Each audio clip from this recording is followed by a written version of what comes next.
The weight she couldn't see. She stared at the mirror, not at her body, but through it, searching for something she couldn't name. Another Monday, another promise to start over. But this time, her reflection didn't look tired. It looked determined. Something had shifted overnight, and she couldn't explain why. Maybe it was the dream. Maybe it was just time. Like most of us, she'd tried everything. The gym memberships that expired unused, the diets that lasted 3 days, the motivational videos that felt electric at midnight and embarrassing by morning. She wanted results, yes.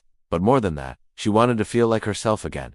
Not the version from 5 years ago, just present, alive, strong enough to carry her own weight without thinking about it. But every attempt seemed to push her further from that feeling. The heavier the weights, the more her joints ached. The longer the workouts, the less energy she had for her kids. The stricter the plan, the louder the voice in her head that whispered, "You're failing again." Then one afternoon, scrolling through her phone while waiting for coffee, she saw something that stopped her thumb mid-swipe. A fitness trainer, sitting on the floor of what looked like a home gym, holding a simple resistance band. No flashy editing, no six-pack abs, just a person talking about why she'd stopped lifting heavy and started pulling light. "I thought resistance bands were for beginners," the trainer said, almost laughing. "Turns out, I was the beginner for not understanding how they work." She saved the video, closed the app, ordered her coffee, but the image stayed with her. That long, flat strip of elastic, stretched between two hands like a promise made of rubber. What if strength wasn't about weight at all? That question followed her home. It sat beside her while she folded laundry. It whispered while she helped with homework. And by the time her kids were asleep, she was back on her phone, not scrolling, but searching. Resistance bands. Trainer recommendations. Real reviews from real people. She needed to know if this was another trend or something different. What she found surprised her. Studies from the American Council on Exercise showing that resistance bands could activate muscles just as effectively as free weights, sometimes more, because the tension stayed constant through every phase of movement. Physical therapists using them for rehab because they reduced joint stress while building functional strength. Athletes incorporating them not as substitutes, but as essential tools. But what hooked her wasn't the science, it was the stories. People who'd tried everything and found something simple that actually worked, not because it was easy, because it was honest. She thought about her own body, the knee that clicked when she climbed stairs, the shoulder that ached after carrying groceries, the lower back that reminded her she wasn't 20 anymore. She wasn't looking for a beach body. She was looking for a body that didn't hurt when she lived her life. Part of her still doubted it could work. A band? Really? After all the money spent on gym equipment, gathering dust in the garage? After all the YouTube workouts that left her sore for days and motivated for none? After all the times she'd started strong and stopped quietly? Could something this simple actually be different? But what if it was? She ordered a set. 3 bands, light, medium, heavy. They arrived in a box small enough to fit in her kitchen drawer, which somehow felt both disappointing and perfect. No excuses about space, no setup required. Just her, the floor, and a decision. The first morning, she woke up before her alarm. Not from excitement, she'd learned not to trust that feeling anymore. But from something quieter, curiosity, maybe. Or just the absence of dread. She didn't have to drive anywhere. She didn't have to perform for anyone. She just had to try. She started with the lightest band, following a video she'd bookmarked. Squats, rows, chest presses, shoulder pulls. Movements she'd done before, but they felt different this time.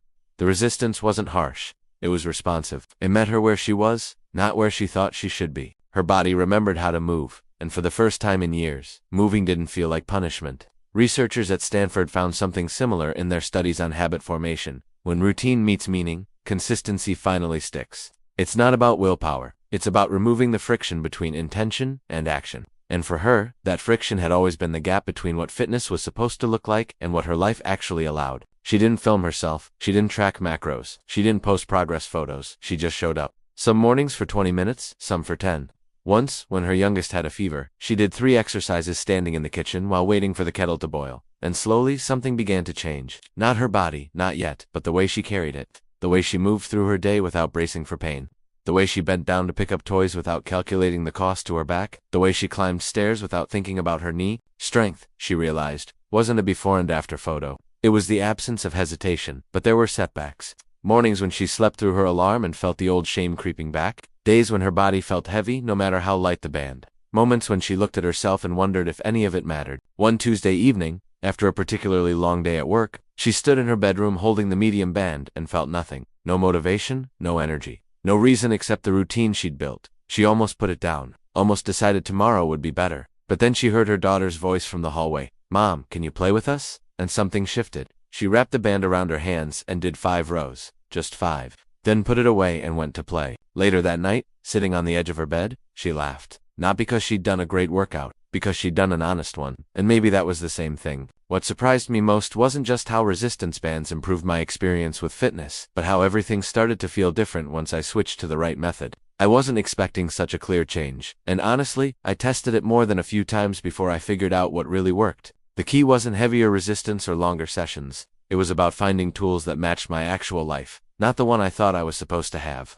This isn't a promotion, just sharing real results that made a noticeable difference for me. I'll leave the link below if you want to explore what I mean. Somewhere between the failures and the quiet mornings, she found rhythm, not perfection, not transformation, in the way magazines sell it, but something better, a body that felt like hers again. She started noticing small things. The way her posture changed when she sat at her desk. The way her shoulders didn't round forward anymore. The way she could carry both grocery bags in one trip without setting them down halfway. The way her kids started asking if they could do exercise with her. One Saturday, her daughter picked up the light band and asked, "Can you teach me?" And there, in the middle of the living room, she showed her child how to do a row. Not because she was an expert, because she'd learned that strength doesn't require credentials. It just requires showing up.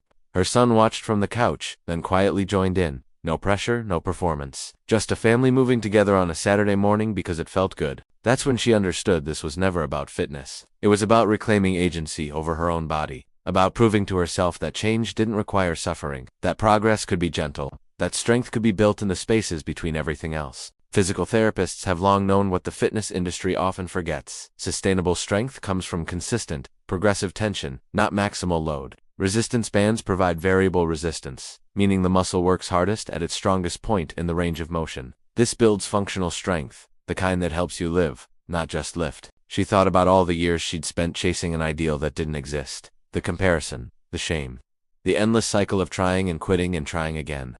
And she realized the problem was never her body. It was the story she'd been told about what it should be able to do. Resistance bands didn't give her ABS, they gave her something better. Freedom from the belief that strength had to hurt to count. Months passed, not in a montage, not in a blur of sweat and triumph, but in ordinary mornings that added up to something extraordinary.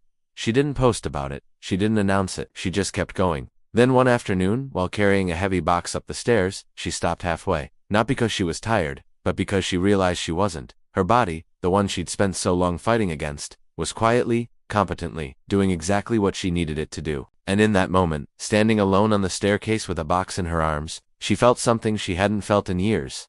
Pride, not for how she looked, for how she moved. For how she'd shown up, even when it was hard, even when it felt pointless, even when no one was watching. Sometimes, we only understand strength when it's tested, not by weights or mirrors, but by the quiet demands of an ordinary life lived fully. When she looked in the mirror again, it wasn't her reflection that had changed, it was what she believed about herself. She wasn't the person who quit anymore, she was the person who kept going. And that, she realized, was the only transformation that ever really mattered. The bands still sit in her kitchen drawer, she still uses them most mornings.